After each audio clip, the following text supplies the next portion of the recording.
All right, I just want to start by saying, man, super proud of our football team, super proud of the staff. Obviously, don't like the outcome, but at the end of the day, man, our guys fought.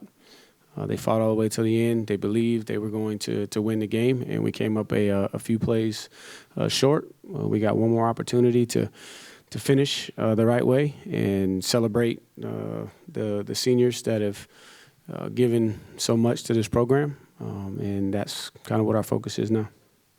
Questions, raise your hand, let us know who you are, who you're with, and wait till we get the mic to you. First question, middle of the room. Yeah, Tony, Mike Barber, Seville right now. I'm curious, the drive to tie the game where Chandler finds Eli, what clicked so well, what worked so well, and then on the trick play in overtime, how much did the 15 yards factor into that play call? Yeah, so the drive to tie it up, I think it's guys just playing free, playing fast, playing with tempo, taking a little bit of the thinking out of it. Kind of putting pressure on the defense because you're playing fast, and the 15-yard penalty there that carried over in overtime kind of puts you in that fringe zone where you're trying to get a chunk play, and so that's where you have most of your plays like that designed in that area. So it kind of puts you back there, but I'm sure that we all want that play back, but their guy made a play,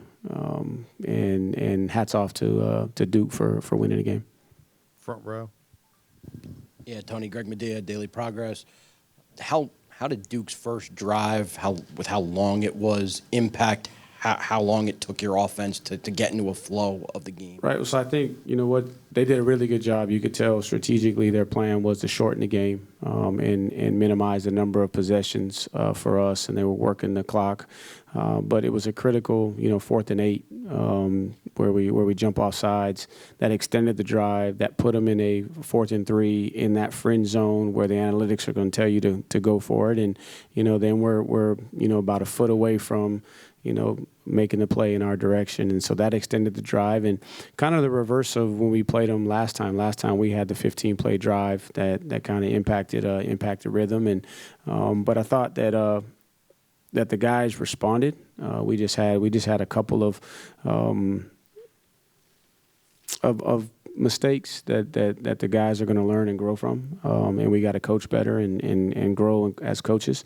That resulted in the first half. We're chasing some points when we had some opportunities to get off the field and get the ball back, and then maybe now with more opportunities, you find a rhythm a little bit quicker. Third row to your left, Coach. Tony, David Teal with the Virginian Pilot. On the consecutive fourth quarter possessions, the 4th and 5, Chandler overthrows Trell in the end zone. What went into going for it all there as opposed to just trying to get the first down? And then on the next drive when he throws the interception, was that a miscommunication? Because it looked like Cam went inside and he threw outside. So the 4th and 5 where he goes to the end zone with Trail, you're looking for, different coverages, and the play was primarily designed to go underneath, but they took that away and then forces him to go through his progression, and that's his second progression on that particular play. And then there was a miscommunication on the interception and the coming out situation that we got to make sure that we get cleaned up from a staff standpoint. Second row to my right.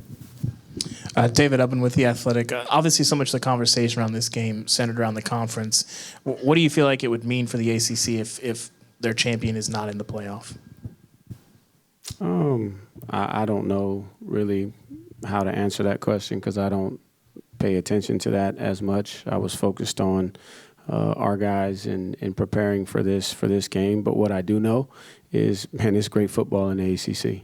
Some of the best football in the country, and I was a benefactor of it for many years, and I believe the league is better now than in the past with the parity that you have in college football. And you got teams that have won 10 games, and you got a bunch of teams that have won a bunch of football games, and so it's a very competitive, balanced league. And if that's what you're looking for, and you want to, promote that, then I think the narrative, all we can control is what we can control and how we play. But I know there's some really good football in the ACC that's comparable to everywhere in the country that can compete with all the other conferences in the country. Front row, far left. Hey, Coach, Steve Reed from the AP. To come back from 10 down with 5 minutes to go and kind of have that momentum on your side, and I just wonder if you can talk about what is kind of your overriding emotion, and what was your message also, secondly, to the guys in the locker room? So it's just a testament to who they've been all season. It gets frustrating at times because you win close games, you don't win by enough points. Right, you have teams that are balanced and do well in the situations that win football games, and then it's not talked about. But the approach that we have is we understand how competitive our league is and how competitive we believe college football is going to be going forward. So our approach is to have a one possession mentality, right? And so all we're looking for is one possession, get it to the fourth quarter, go win the game in the fourth quarter. And my message to the team in the locker room is obviously disappointed. It hurts, and there's nothing that I can say to take away the pain. But I also told them how much I love them, how proud I am of the football team that was picked 14th out of 17th and earned, the right to be here. We came up short tonight. It's unfortunate, but we earned the right to be here. Man, we overcome so much adversity. 3 years ago, this program was written off. I don't think anybody would have thought that we'd be here this quickly in this position. And so what I told them is, being a champion really is a state of mind, right, and a condition of your heart. And that's what I told them. So in my mind, and I know this may sound crazy in this situation, but I believe I got the right to call somebody a champion, right, with my background. And they got a heart of a champion. The football team that lost tonight came up a touchdown short. They got the heart of a champion, or they wouldn't have been in the situation that they're in. But also, when you're trying to climb that mountain and get to the top, the air is thin, and the margin for error is very, very, very, very, very small. And then we got one more game. We got an opportunity to go win 11, right? And that's what I told them. I said, I want that 11th. And I think everybody in that locker room wants that 11th. And we'll learn from tonight. We'll grow. We're not going to point any fingers. Except for when you're looking in the mirror, you point to yourself on what you can do better, and we're going to grow, and we're going to bounce back. And I believe 3 years ago, right, I believe that there was going to be triumph out of tragedy, and tonight I believe this is an opportunity for us to set our eyes forward, learn from our mistakes, and go back to work. Front row, right in front of me. Coach Xander T-Lock, Cavalier Daily. You guys broke multiple program attendance records this year. You had a big crowd here tonight. What's your message to your supporters? Oh, just extremely grateful. And we're not in this position without them. And said that from day one, that it's a program, and everybody is a part of the program, not just the folks that are in the Hardy Center every single day. We need the support of the fan base, and you can tell the guys really, really feed off of it. The energy picked up there in the fourth quarter that really helped the guys to be able to make that push down the stretch. And so, thankful, grateful. I know that they're disappointed in tonight, but I believe they can see the potential of what the future can be, and I believe we all desire, right, to be one of the top programs in college football, but we all got to be invested and committed, and they showed their part. We're going to go back to work, to continue to prove that we're worthy of them showing up, and just grateful, and we'll be back. Third row. Tony, Chandler was really pressured at Durham last month. Tonight he looked uncomfortable a lot. Duke seemed to bring more pressure and get him off his spot.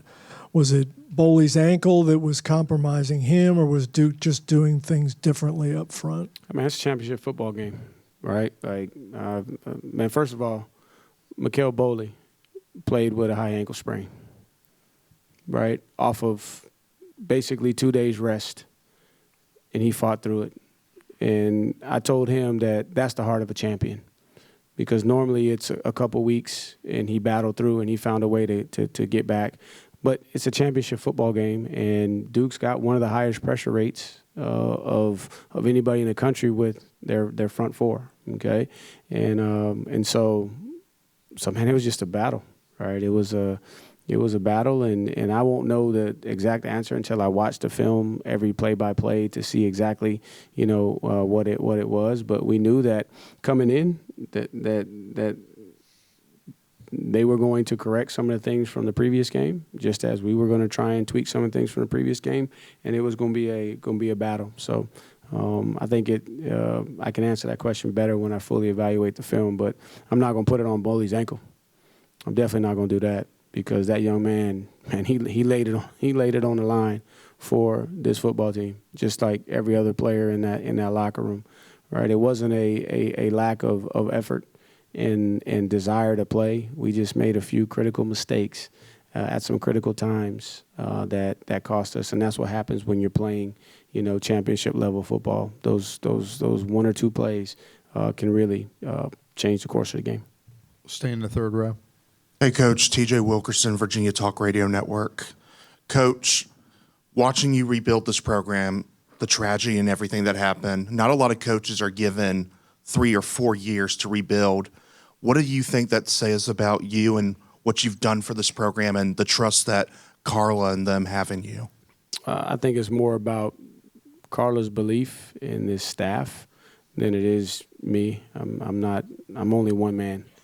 And it took everybody to be able to continue to show up every single day, right? And that's what I'm most proud of these players and the staff, that they just showed up every single day.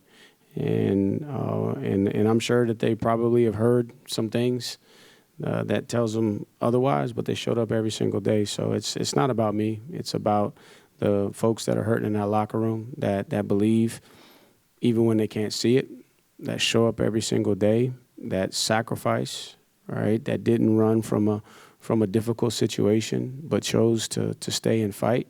That's why the program has been able to kind of continue to press forward. But I am very grateful to Dr. Williams and the administration for believing in the staff, to give us the time and the resources to be able to lay a solid foundation, which we believe is the foundation that's going to carry us forward in the future and help us to be sustainable.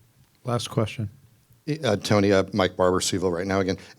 Eli Wood has not been, statistically the most productive guy, but he's had some big moments, obviously, tonight, probably the biggest. What has been his kind of arc in your program and contribution? Yeah, so he's the glue in that receiver room, I tell you that. He's the guy that just keeps everybody together. And he does it because he shows up and he works extremely hard every single day. Man, he's a great teammate and a great friend to all of his teammates. He's a great competitor. He understands his role, and he's willing to do his role at any time, anywhere, without any praise, without any credit. He's Virginia all the way through, and he just keeps finding a way. And so when Trail goes down, the offense has to keep moving forward, and he finds a huge play for us to give us a shot to even get it to overtime.